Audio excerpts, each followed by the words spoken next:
Hello and welcome to On Public Square, a City of Clarksville podcast where we get to know the amazing city employees that help keep the lights on. They're our friends, our family, our neighbors, and each of them has a story to tell. Now, let's say hello.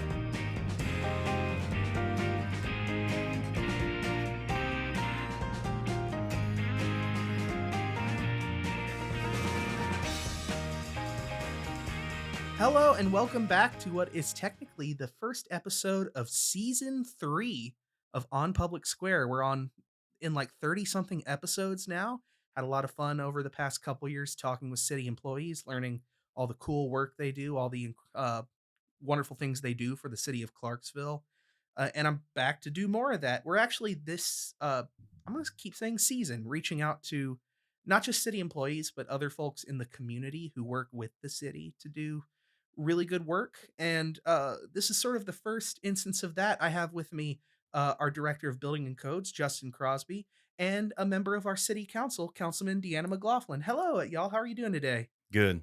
Right. How are you? Doing Thank you for so having well. us. I'm so glad to get to do this, and I'm really excited about this particular project that we are talking about today. Been sort of in the works for a good little bit to get everything ready for it, and it's already starting to see a little bit of movement, and I love that. We're talking about the Restoring Clarksville initiative, but first, let's just, as we always do, start with introductions. Justin, can you go first? Sure. I'm Justin Crosby. I'm the director of the Building and Codes Department. I've worked for the city and government most of my adult life. I've been the director of the Codes Department officially for about a year now. I worked at Building and Codes on and off since about 2006. My background is basically in government and construction and anything in between.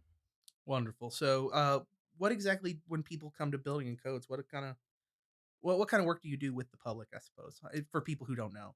So I guess first and foremost, maybe to clear up a misconception about building and codes, we are solely customer service and education based. Everything we do is some level of customer service and some level of education, whether it be the general public or general contractors or anybody that would have a question about zoning, building, and things of that nature. If someone wants to do some work on their house that might require getting a permit or something, is Building and Codes who they would talk to about that? Absolutely. We get a lot of questions. I'm doing XYZ. Do I need a permit?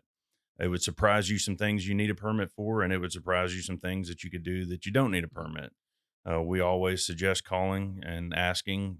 Never hurts, and that's what we're there for. And we can walk you through the steps, what's necessary to get a permit if you need one, and what, why, and how, and what to do about it. Perfect. And y'all are the most like training people I've ever met. I know I do an employee newsletter. You're always sending in, and I appreciate you're always shouting out so and so got their certificate for this or their license to do this kind of work. And folks over in Building and Codes are always getting that extra training in and We being what do. they need to be. We do. It's the nature of what we do. Things change, codes change. There's an endless amount of information you can learn about zoning and code enforcement.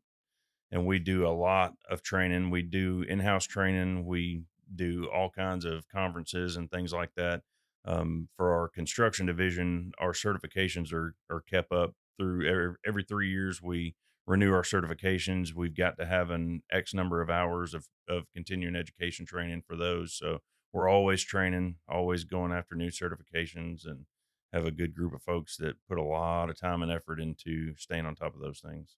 Perfect. And you've been the director since David moved over to streets. How long about has that been? That's correct. So David Smith left, if I can get my dates right, he left probably summer of 2024, fall 2024, and I came on board.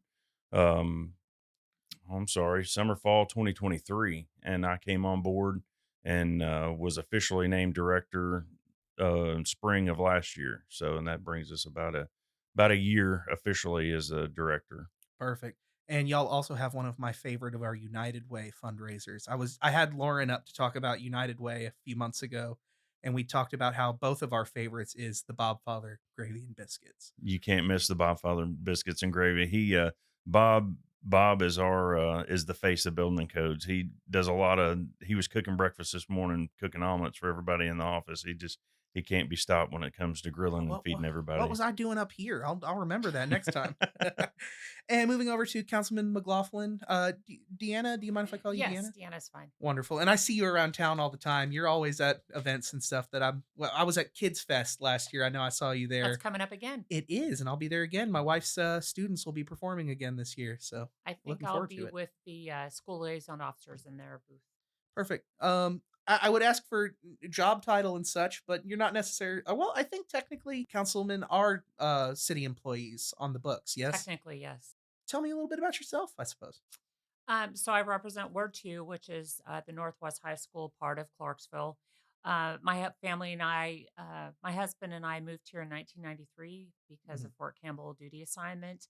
And he fortunately was stationed out of Fort Campbell for 17 years. And when he retired, we were able to stay here. So we have mhm. one of those unicorn military children who was born here, never changed schools with the same friends, and actually graduated from Austin P and still is in Clarksville versus the kids that move 6 to 12 times during their parents' military career. So, yeah. Perfect. And you've been on the council once before. Was it the same ward or a different one? I wasn't sure. Yes, it was the same ward number. Of course, the configuration changes every Mhm. 10 years with the census, but yes, it's always been Ward 2. That was from 2007 to 2018. I'm here today. We're going to be talking about the Restoring Clarksville initiative, which you are the is chairman the right word? Yes. What is uh the Restoring Clarksville initiative? So essentially, the mayor approached me about taking this on, and I guess the most basic definition is trying to beautify and improve the appearance of our overall city. And what was the inspiration? Is there anywhere else doing this kind of work that maybe we looked and saw and thought we want to do that here too? Or No, I think it's come from discussions in the past. I've always paid attention.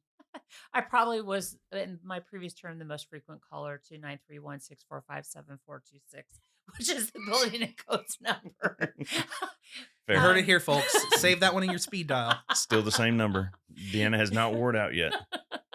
so it's just pride and ownership is something that I was raised on. My Mhm, brother and I were raised by a single working mother, and we were taught to take care of what we have because you can't always afford to replace something. mhm. So, yard work and all that was everybody's responsibility, and keeping your property value up by maintaining it. That sounds like my grandfather was always he was always very still is very type A. Very if you borrow something, I want to see it back where you put it. It should be clean. Mhm. If it uses gas, it should be full. But no, I love that. As far as preserving and beautifying portions of Clarksville, of course, we're mostly talking about structures, buildings. Yes. Well, and also some Empty overgrown properties empty and vacant, properties. Okay. yeah, Yeah. vacant properties, abandoned buildings, abandoned. I think one thing that the Restoring Clarksville initiative is we have such limited resources and such a need for code enforcement. The Restoring Clarksville initiative is going to help us involve the community in where and how we spend our Mhm, resources. We know what we think, we know what we see, but we really want to hear from the mhm, constituents and from the community. What are you guys saying? Here's what we hope to do is show here's what we can do. What out of what we're doing here, how can we help you? What does this mean to you? Like what mhm, part of your neighborhood that we may never have even been in, mhm, what part of your neighborhood can we help with? So mhm. that's kind of what I think we're trying to help highlight with Yeah. the Restoring Clarksville initiative, meaning let the citizens tell us where to spend our Mhm, resources. We don't have a lot of people. We don't have a lot of an endless supply of money for cleanup. So mhm, where can we focus our limited resources based on the needs of the citizens mhm. and hit it best? So in essence, it almost sounds like we could put this into steps. Step one is identify Mhm. properties in need of a little TLC. Then it's assisting the owners in getting done what needs to be done. Correct. And this is going to highlight in a way that restore everything within the Restoring Clarksville initiative are things that we already do. We Mhm, already address abandoned properties. We already address dilapidated structures, but we address them um, on a people turn in, Mhm. you know, a case by case basis where we only do what somebody turns in. Mhm. Well, if you don't know that as a citizen, then you don't turn anything in. If you don't Mhm. know, if you're just driving by seeing something that, hey, I need to address this, wonder why this is not getting addressed. Mhm. Well, if you don't know how that process works, then you Yeah. don't know, it doesn't make sense to why this property got cleaned up and this Mhm. property's still in the state that it's in. So, Well, yeah. hopefully this tells our story and we get the word out to the citizens. Like I said, the second part of what do we do education, Mhm. this is the part where we educate the citizens, hey, this program's available through these processes. We're able to help you in your neighborhood do this, Mhm. whatever this is. Yeah.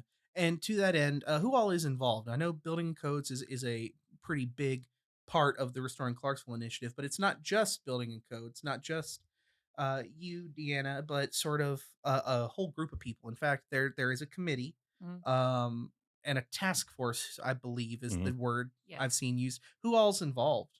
So when the mayor came up with this idea, we met together and decided who would be best. And essentially, we have a representative from every city department. Mhm. So we have the fire department, the police department, a street department, which is a huge asset on the GIS Mhm. side, um, community neighborhood services that have resources for our legacy neighborhoods.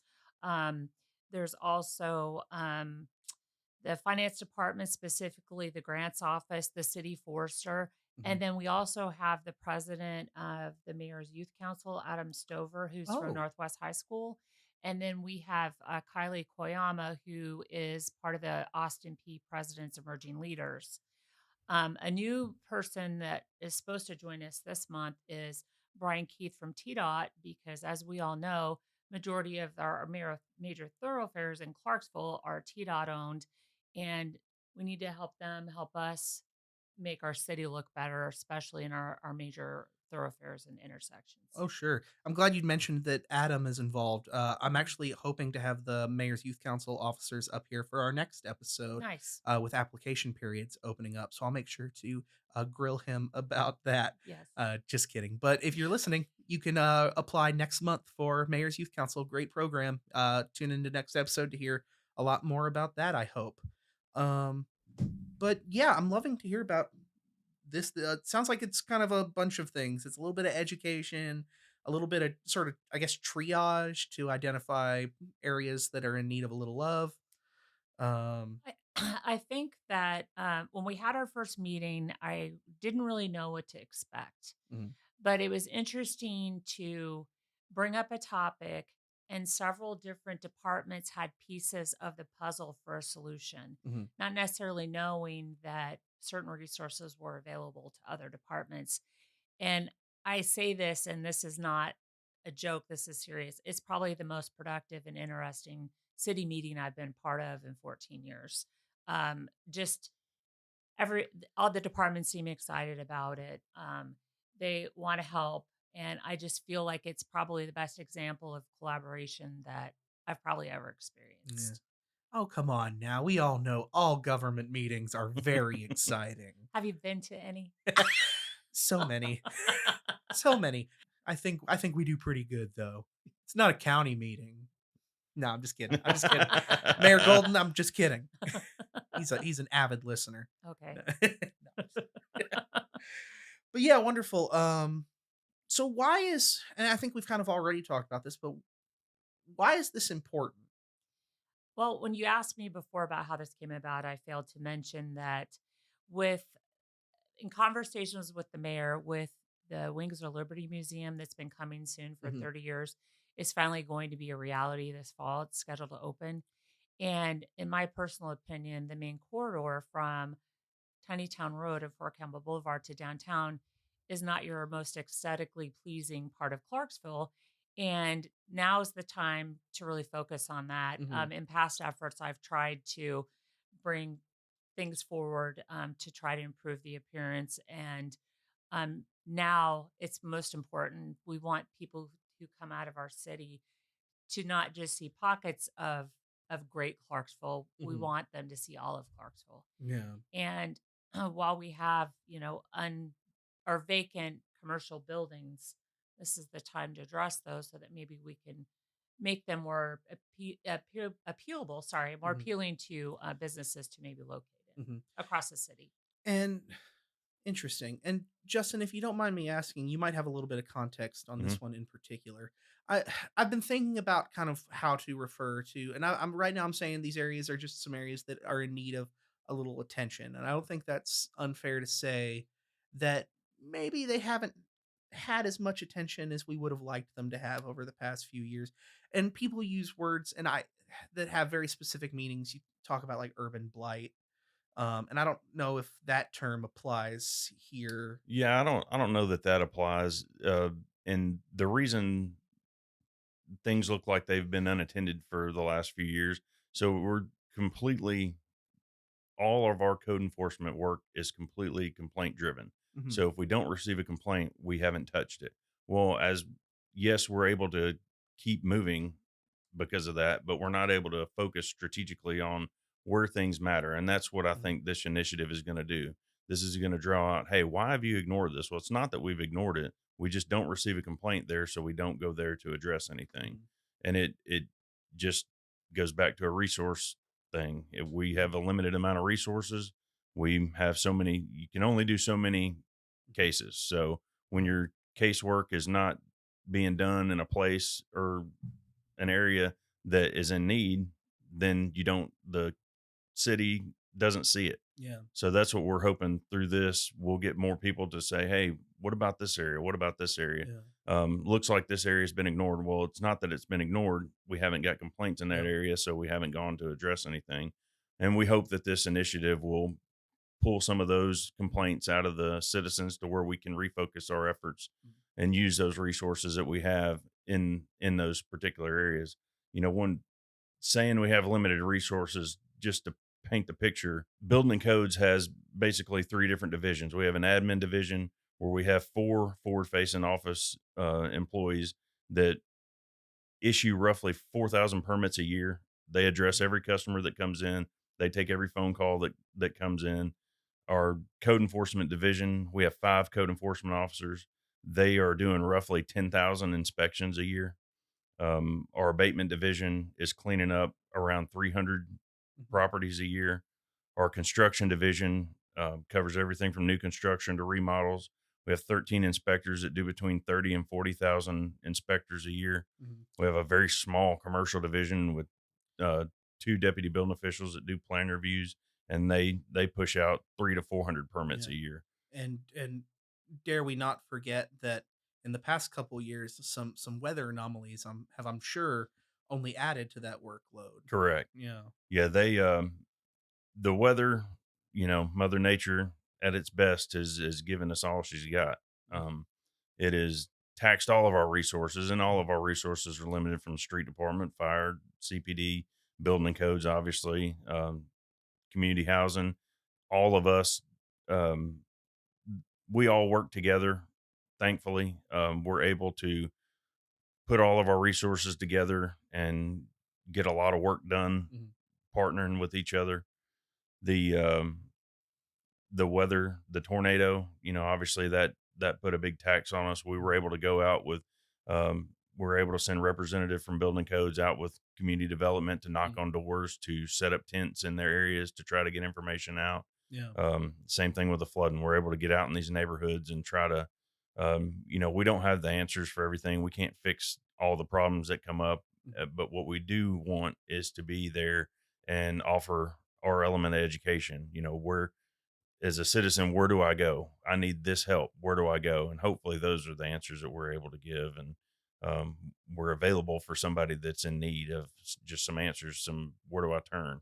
mhm, And hopefully, we're able to guide them through that stuff. yeah. Can I add on that? So, through this initiative, we're also trying to identify ways to make things a little more efficient. And just through discussions with the city court clerk and the city judge, there's a handheld held system for citations that the police department uses. So Yeah. Justin is actually working with the police department to see if that's something codes enforcement might be able to use instead of they can do on-site reports, print off a citation, and give it to the property owner, and it automatically will go into the city court database, and it's right in a computer system versus the handwritten ones makes it a little more efficient. Mhm. And then we're also the fact that we have 5 codes enforcement officers for our population. We have 12 equally divided population city council wards, and we have 5 codes enforcement officers.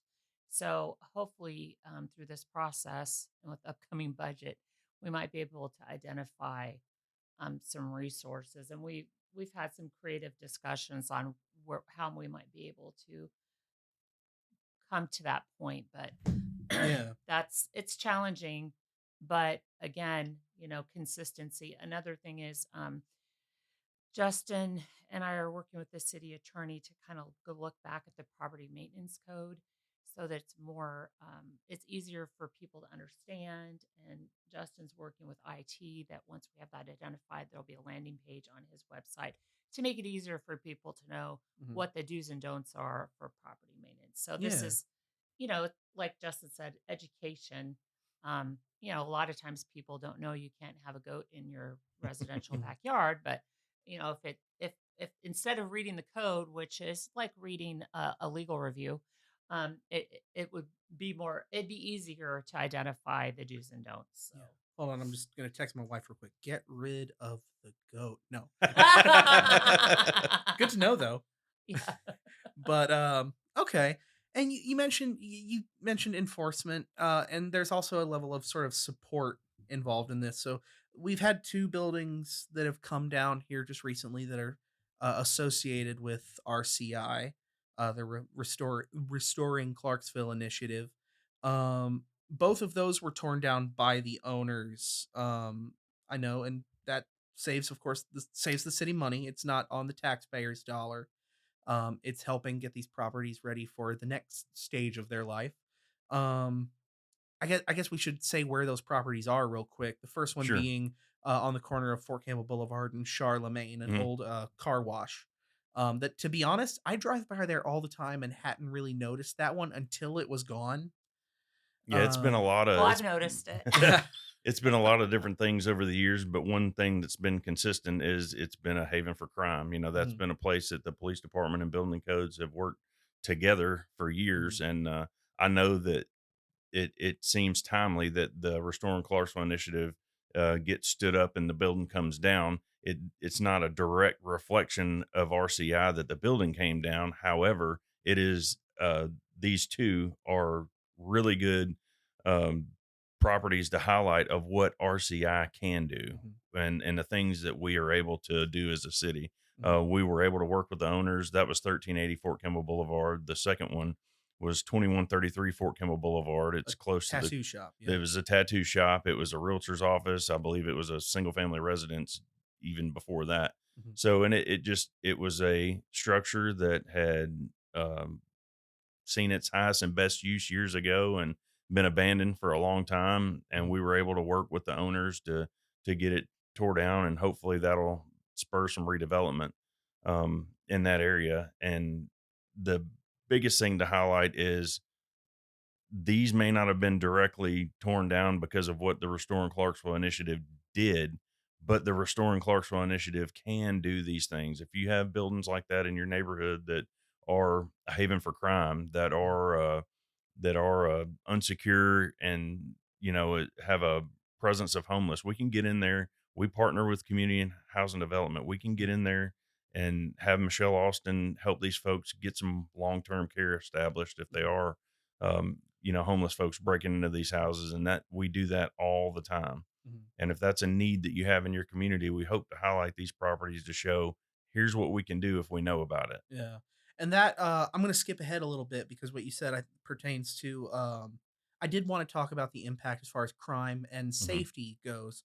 I did reach out to Clarksville Police Department to our newly sworn in Chief Charles Ty Burdine.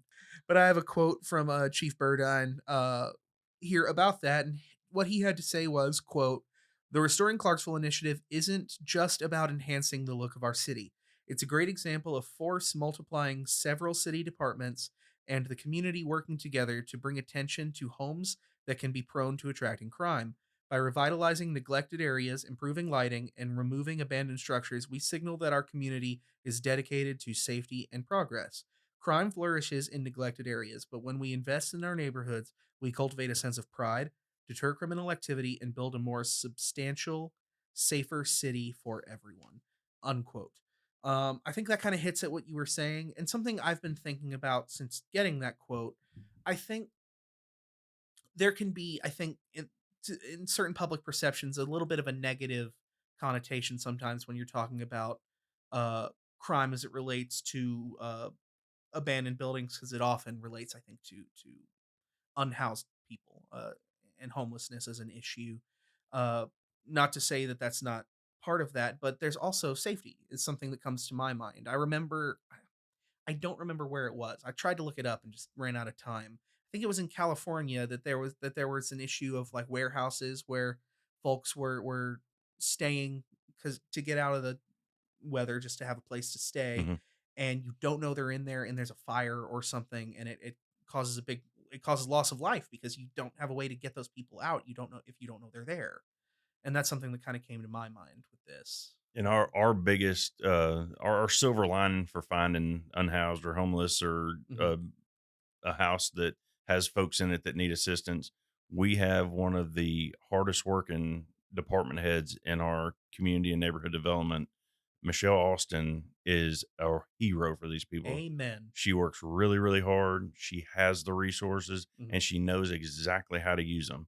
You're not, we always send people her way because they get help no Hmm. matter what. If we send you to Michelle, you're going to get taken care of. If there is a shred of help available, she already knows about it. She knows how to get you in touch with those folks. And she does a really, really good job of pairing these community Hmm. organizations with somebody in need.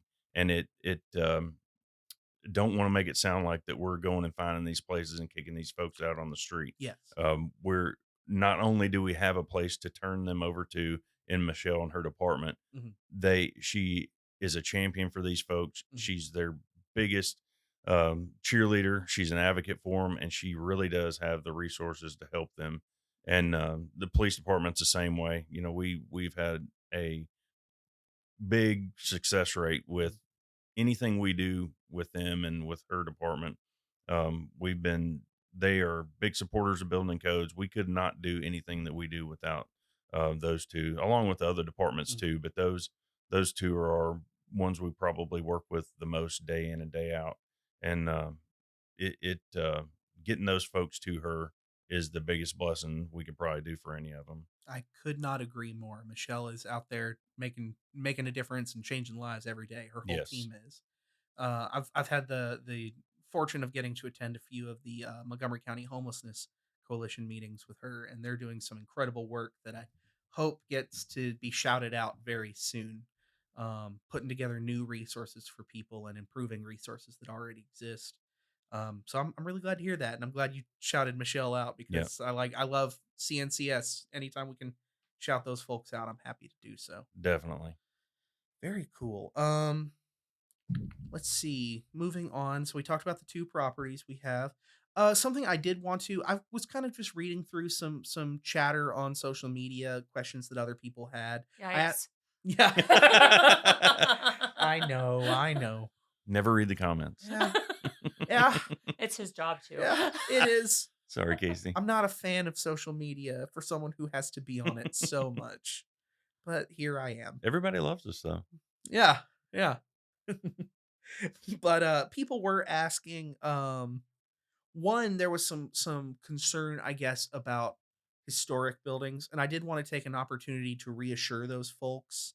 From what I understand, we're not out here targeting historic buildings with restoring Clarksville. This isn't about that. That's another topic of conversation entirely, from what I understand. Yeah, that's a whole different initiative entirely. Mhm. So, Well, just joking. We do not have an initiative to tear down historic Oh no. buildings. All joking aside, I personally am a very nostalgic person. I Mhm. was born at Publix on aisle 13. I think they've got milk there now, but at the time it was actually a hospital. I was born here, raised here, grown up here. I'm very, I have a soft spot in my heart for any old or historic or building with historic value or anything like that. So personally, I'm a big fan of protecting those things and saving them. However, I'm a realist, and I know that progress is progress, and sometimes the old must make way for the new. But we certainly have no intention of targeting any historic buildings through this or any other efforts that we have at the codes department. So I think we'd all agree with that. Mhm. Well, and also I think through this initiative, it will help us probably work to prevent historic buildings from ending up in a dilapidated state. By enforcing the codes and Mhm. also from the community's help with issues Mhm. in those. We're Ounce of not targeting prevention. anything specific. Our big target in this is making Clarksville Yeah. look great. And that's sort of the next for this sort of answering some frequently asked questions. I've seen a lot of people, how can we see the list? The list, can we see it? How can I get something on the list? My understanding is there is not the list. Yeah, that's really a bit of a misconception, and maybe we did the wrong thing by creating a quote unquote list.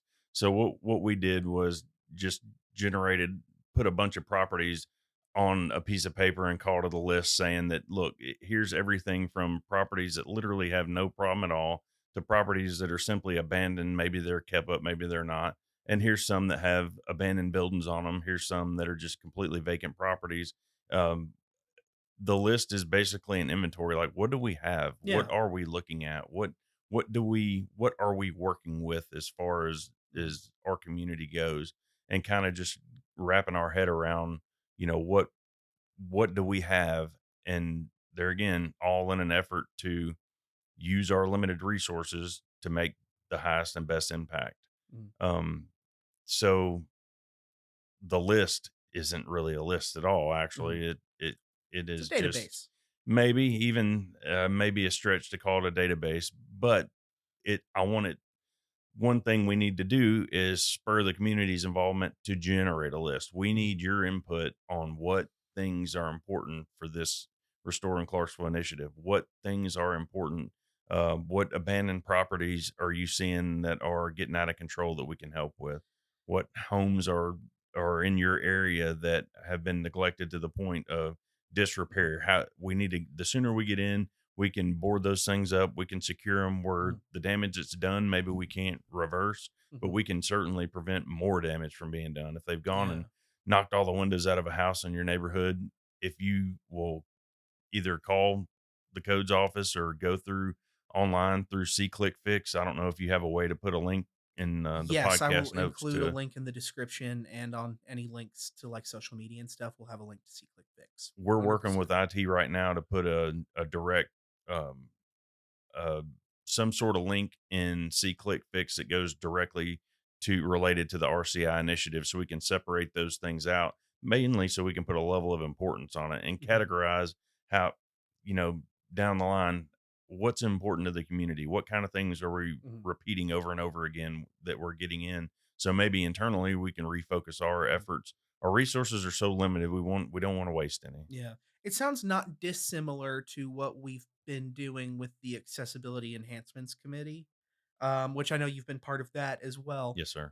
where the first step was to identify. So we had people from every department come and highlight the things they would like to see within their department, the committee work Correct. on. But if you don't have a way to generate that priorities, uh, just assign priorities to different things, then where do you go from there? So I guess it sounds like there isn't a list yet, but we need everyone's help to get one. Right, and the list is not dissimilar to our monthly report. We have a Mhm. list of properties every month that we work through code enforcement. That's where these things are going to end up, Mhm. and through the RCI, it will allow us to put a level of importance on these things that we don't currently do. We currently it's first come first serve. Mhm. We work the cases as they come in. If you send something through RCI, it'll give us a chance to decide how do we prioritize this. Do we need to prioritize it at all? Mhm. We don't know. We're still this is so fresh and new. Yeah. We don't have any hard fast rules that we're following at this point. Mhm. And I just thought of a question. You mentioned houses. I guess I've been thinking about this in a commercial sense. I didn't Hmm. really think about a residential Oh portion. yeah. There are There are houses all over the city. Yeah. It's not just one neighborhood or Mhm. one part of Mhm. Clarksville that would fall under the safety and dilapidation concerns that we have. And some of them are decades long, and some that have been worked.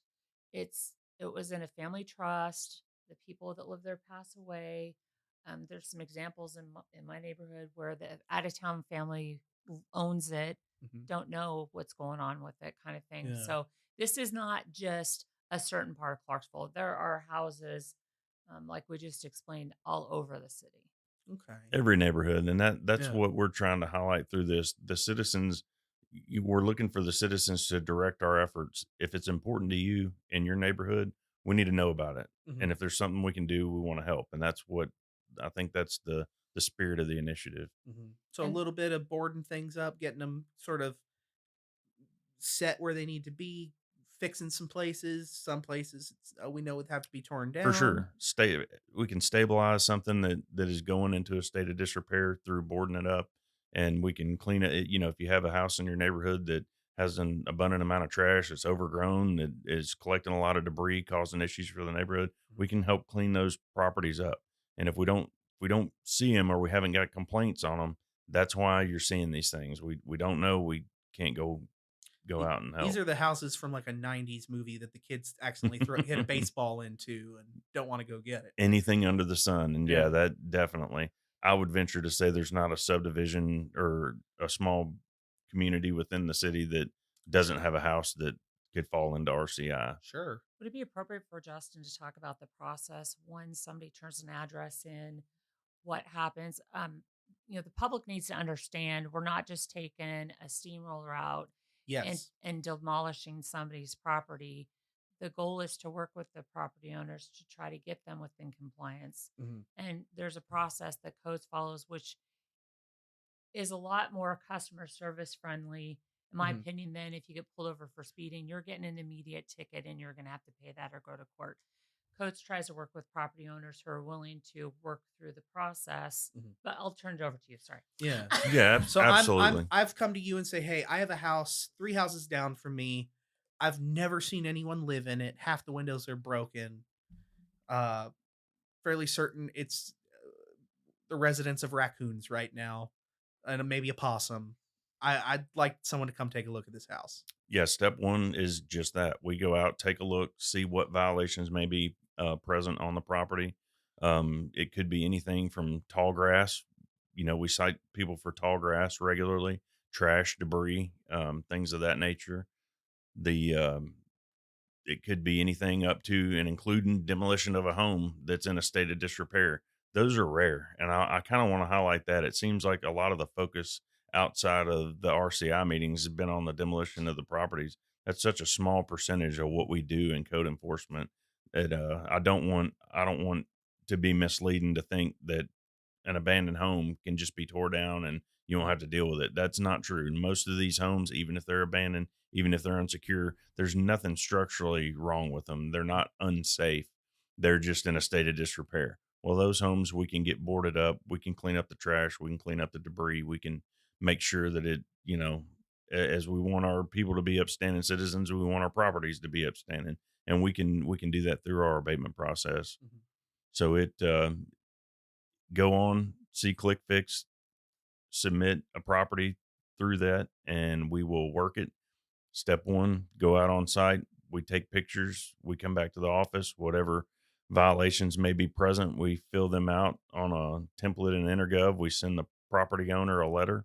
After 14 days, if the owner doesn't correct the issues, some of them we can go out immediately. If it's tall grass, generally we go out after the 14 days, mow the grass, case closed. Mhm. Boarding the home up, same thing. We can go out after the 14 days, board the home up, get it secured, make sure that um, no further damage is getting done to the home with weather and rodents, and get the raccoons out of there. So, it if it does come down to get to a project that goes further than that, we can go to city court. We can cite the owner into city court. We can up to and including demolition of the building. We try our best. The two you mentioned before, you also mentioned that the owners tore those buildings down. most of the time, that's what happens. You know, we work with the owner. Usually, if it gets that far, there's not a discrepancy there. Usually, it is really something that's in bad shape that needs tore down. I wouldn't be surprised if you've run into like, hey, Mr. So and so, have you thought about doing some of this property? Oh, I haven't. Just haven't had a chance to deal with that yet. Thank you for the reminder. Yes, I could see being a thing. happens a lot. Yeah. Yes, and we do recoup our money. So initially, we are out of pocket for our fees, and through the abatement process, when everything's said and done, we turn over our bill to finance, and finance recoups those fees through the process of paying taxes. Mhm. So that it goes on, the fees will go on your tax bill, and they they don't leave much on the table. I'm not sure that I'm misspeaking saying they collect about 100% of what we bill. There's not anything that I know of that outlies for them. They collect it. I think um, you know, tax sale is also an available avenue for them to collect. I think the fact that we don't have any homes in tax sale means they're doing their job collecting Mhm. everything that we send out. So it yes, it is an initial cost to the citizens up front to get these properties cleaned up. However, we do collect on the back end, um, with the through the process of paying taxes. Okay. Good stuff. Moving on. We've talked about historic type stuff. Um, just trying to think if I have any more questions. We've kind of covered most of what we wanted to talk about. I think we mentioned C-click fix, an important thing. That's how people can let RCI and building and codes know what needs are that of a property that needs a little looking at. Oh, another this is another sort of just I guess calming a rumor that I've seen. Oh On boy. social media? Yeah. Oh, I've seen people, so we're not involved with this with development, right? So this is about getting the properties to a stable place. We're not out here telling people what to build next, right? oh No, no, no, we Yes. don't, no, and don't want to. You know, that's just out of our wheelhouse Mhm. from the get go. Mhm. We don't have any say or sway in how things develop or what goes on. You know, it what technically controls development is our zoning ordinance. So the zoning ordinance is written. Each property has a zoning classification. You can develop that property to whatever specifications that the zoning ordinance allows under that specific classification, and that's what dictates development. Yeah. We have The no market say or and sway. Jeff Tyndall. Yes, the market and Jeff Tyndall. with the Sorry, Uh, approval Jeff. of the city yeah, council. With don't approval of the hate me. council, yeah. Don't hate me, Jeff. I'm kidding. But no, that being said though, I do see how this initiative, this whole approach, we talk all the time about how certain areas need a grocery store or a Hmm. doctor's office. And I know a lot of that is driven by population, but I feel like this plays a role too. Sure, A doctor's office might not want to go into an area that's not loved on. yeah. Yeah, Whereas if we work with property owners and residents to get these places looking their best self, then Hmm. that might be a play for when someone comes in and says, "I'm touring Clarksville to decide where to put my business," and I think that's a big benefit that's worth noting as well. Yeah, definitely. The cleaner it is, the more it attracts outside development, specifically commercial. Mhm. Wonderful. So I guess other than all that, what comes next? Evolving. We're so figuring out what we're gonna do. Justin and I are the meetingest people ever. So we have our monthly task force meeting, and from that generates tasks for the committee members to work on for the next meeting. And Justin and I are working with the city attorneys on looking at the property maintenance code to have consistencies, because the interpretation right now is that there are certain set of guidelines for commercial properties versus residential properties, and really example parking on an approved parking surface. So on a residential property, you can't park a vehicle on your property unless it's certain amount of gravel or asphalt or pavement, and there is the perception that that's not necessarily the case with commercial properties. Mhm. So we're looking for consistency, and we actually are going to work with the city attorney on that. He's doing a lot of work on the other side with IT and researching handheld citations. Um, I'm also part of the rewrite of the parking code, abandoned vehicles on streets, Hmm. people parking tractor trailers on streets, neighborhood streets, um, their RVs, that Hmm. also adds to crime and a poor appearance of Hmm. neighborhoods when you have vehicles that never move off of the street. So that's a if it's parked on the street, it's a law enforcement. If Yeah. it's parked on a property, that's codes. Yeah. So Improper street parking is a pet peeve of my wife's. face the way the traffic moves, Mhm. please. And So if you have a big trailer, please don't park in a curve. I've you're seen. not supposed to park them on a street. Yeah. Period. Nope. Period. Not at all. I know one area where there's one parked right in the curve of a road, and every time I go this way, I'm like, if someone was coming the other way at the wrong time, this would be real Get you. bad. The only excuse or exception for that right now are the roll off trailers for people recovering from the flood. Yes. So those are parked on streets and they are purposefully not put in a situation that could cause a hazard. But if you're going to drive in a neighborhood with those, please watch for kids that might pop out to cross the street. Yes. Yes. Yes. Yes. Wonderful. Well, I think that's about it. That's everything I was hoping to talk about. Anything I missed? Anything you want to add? No, just like Justin said, see Click Fix. The easiest way to find it is Google. Mhm. See Click Fix Clarksville. You can download the app on Google and your Android devices, and you can also Mhm. report on through the website. I, as a council member, report issues there as far as Mhm. like it's not just codes. It's street department, potholes, street lights out in neighborhoods is unsafe. So they're and Parks and Rec.